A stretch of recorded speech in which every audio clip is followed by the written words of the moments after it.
team existence here with a question and a thought.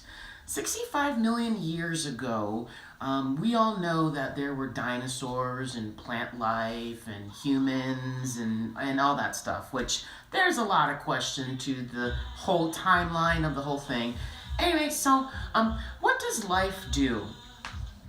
Life naturally finds ways to adapt to its surrounding environment.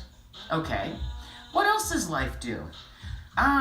Life has a natural way of wanting to reproduce. It finds, oh, my genetics over here are stronger than your genetics over here, so therefore I'm gonna mate with this thing that is got strong genetics and then produce something that has a better genetic, and then so on and so on and so on. Okay, that's understandable. Okay, so let's go back to the adaptation part and adapting to your surroundings. Let's say that at one point in time, Earth had one continent, which was called the Pangea. Yay! And that Pangea has separated and come back together and separated and come back together. But that's over millions and millions upon millions of years. How you doing? Anyways, let's go to what we know as far as the Earth looks like and the different continents. And let's go to the continent Africa, where it can be pretty dry and oh, it can be pretty hot. Oh, and there's a reason why I'm being so fucking sarcastic too, but we'll get to that point. Anyways, so let's take people and put them on the continent of Africa. Okay, let's just take it to one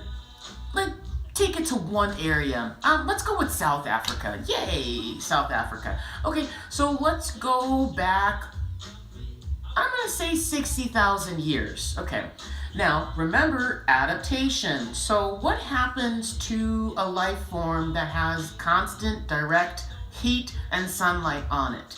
Let's just take a beautiful cell. Don't forget, a cell has a nucleus in it. Oh, and it's got a membrane and a whole lot of things that feed it and all that good stuff. Yeah, it's made up of a lot and all that. So how are you going to protect this cell? Oh, that's right, we're gonna create skin and muscles and all that great stuff. Okay, well that's great. This is a big sac that carries a lot, the epidermis being the largest organ on our body. It protects everything inside, but how do you protect the epidermis when there's so much heat and so much sunlight? Oh, that's right. Let's change the pigment or the color of the skin to be able to reflect or absorb the sunlight but not damage the skin. Therefore, what everybody calls everyone black. Okay, let's go to another continent. Ooh, let's see. Let's go somewhere where it's a little bit more dark, less sunlight. I'm thinking, because Brazil is kind of on the equator. Oh, well, let's go with Europe. We'll go with Europe. A little bit further up and everything like that, and all that good stuff. Okay, so let's take people, and over thousands and thousands of years, let's just say there was always clouds, not a whole lot of sunlight coming. Definitely wouldn't want to have darker pigment skin, because then again, all that energy and all that food and nutrition that you need from the sun's rays and everything like that isn't gonna really penetrate. So what do we want to do? Life should adapt me to have a lighter pigment. Oh, that's great. A lighter pigment, so that way it's easier for my body to absorb that. That's life over thousands and thousands of years, sending a message through the genetic code as the species reproduces that, hey, the environment where we're living in needs to have lighter skin, or the environment that we live in needs to have a darker skin, or a super, super dark skin and everything like that. Let's think about that. Did those people ask for that? Did they ask to be born? Did they ask to be on that continent? Did they ask to be to have those surroundings? Did anyone ask to have the sun, the clouds, the sky? I didn't ask for two people to fucking have me. No, no choice in that. We didn't ask for the mountains, the trees, the animals, and everything like that. Who did we ask for this earth? Did we ask for a bunch of dust particles in our solar system to begin to coagulate together and over time produce the planets and the moon and all that stuff? No one asked for that. No one asked for that. So why would another human being dislike me because of this skin color? Again, don't forget, I didn't ask for it.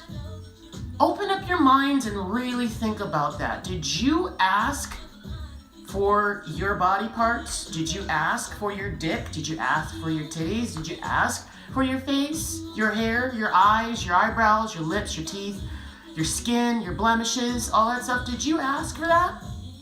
Or is it something that is genetic and, it's something that is of a species that over thousands, if not maybe millions of years, has adapted and reproduced? So let's go back to, why would you dislike me?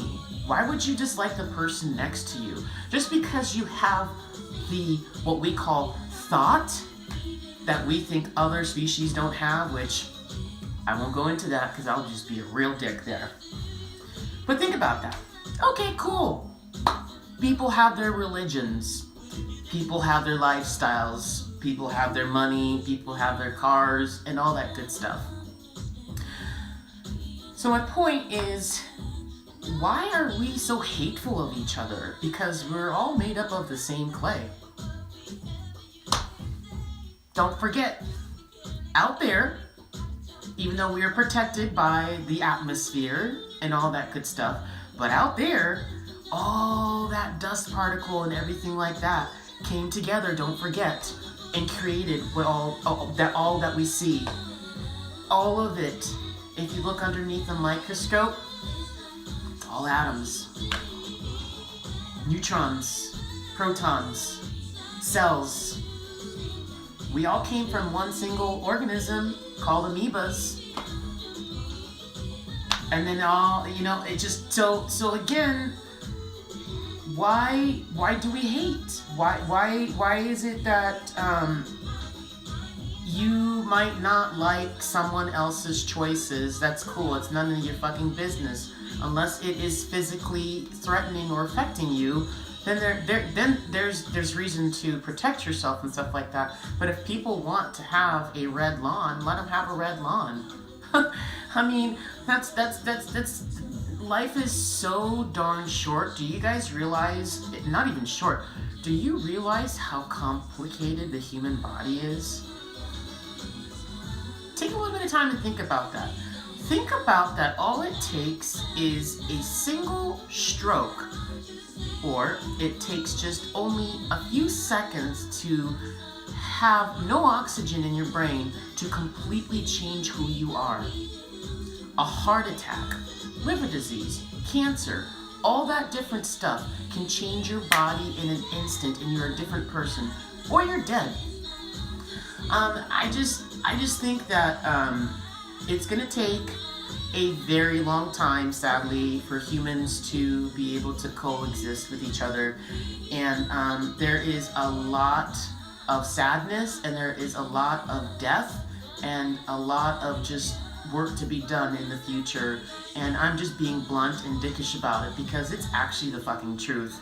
Unless we have a big asteroid that comes and takes us out, because then, your big diamond ring or your big fucking mansion and all your money and your corporate and whatever, your stocks, it doesn't matter, because in the end, that wins. All of it wins. We don't. We're just simple bags on this planet walking around with a brain, and we've got to figure out what we can do to be able to coexist and all that, because hate, war, and all that stuff is just, like I said, maybe it's just going to take a threat from the outside world to really put our differences aside and just realize, like, oh my god, man, you got a dick too? Yeah, dude, you got a dick too? Oh, we're both pissing too? Oh yeah, we should too, yeah. So, thanks for listening to my rant. It just has been bothering me lately, and I just felt like I had to kind of give people my interpretation of it's not your fault that you're a human on this planet. It's what you choose to do with it.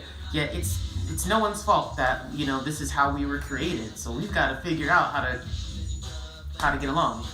I touch lives is one video at a time. Don't forget to take action.